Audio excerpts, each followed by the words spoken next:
আরিফিন শুভ এবং প্রসূন আজাদ জুটিকে নিয়ে জায়েদ রিজওয়ান পরিচালিত মৃত্যুপুরী ছবি নির্মাণের ঘোষণা আসে গত বছর, কিন্তু প্রসূনের ভিসা জটিলতার কারণে শুটিং আটকে ছিল এতদিন।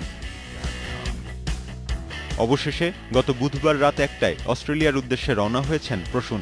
অন্যদিকে আরিফিন শুভ অবস্থান করছিলেন যুক্তরাষ্ট্রেই, সেখান থেকেই অস্ট্রেলিয়া গেছেন তিনি। শুভ মঙ্গলবার থেকে শুটিংয়ে অংশ নিয়েছেন, প্রসূন যোগ দেবেন অস্ট্রেলিয়ায় পৌঁছানোর পরদিন।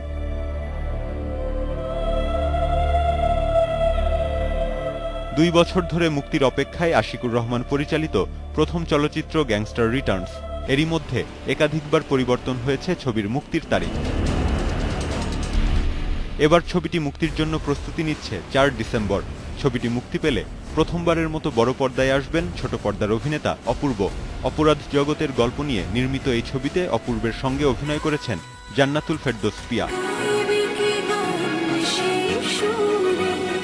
দেশাদা লিডার ছবির পর পরিচালক সৈকত নাসির নির্মাণ করতে যাচ্ছেন চলচ্চিত্র পুলিশগিরি, কিন্তু পুলিশগিরি নাম নিয়ে কিছুটা সমস্যা তৈরি হওয়ায় পাল্টে যাচ্ছে ছবির নাম। পরিচালক জানিয়েছেন ছবির নাম হতে পারে দাবানল। 10 নভেম্বর থেকে শুরু হবে দৃশ্যধারণ। আরিফিন শুভ এবং নুসরাত ফারিয়া হবেন ছবির প্রধান অভিনয়শিল্পী। আগামী 13 সেপ্টেম্বর সন্ধ্যায় একটি ফ্যাশন শোতে মূল শো স্টপার হিসেবে অংশ নিতে ঢাকায় আসছেন বলিউড অভিনেত্রী সুস্মিতা সেন। অনুষ্ঠানটি হবে বঙ্গবন্ধু আন্তর্জাতিক সম্মেলন কেন্দ্রের হল অব ফেমে। এর আগে 2011 সালে ঢাকায় এসেছিলেন এই সাবেক মিস ইউনিভার্স।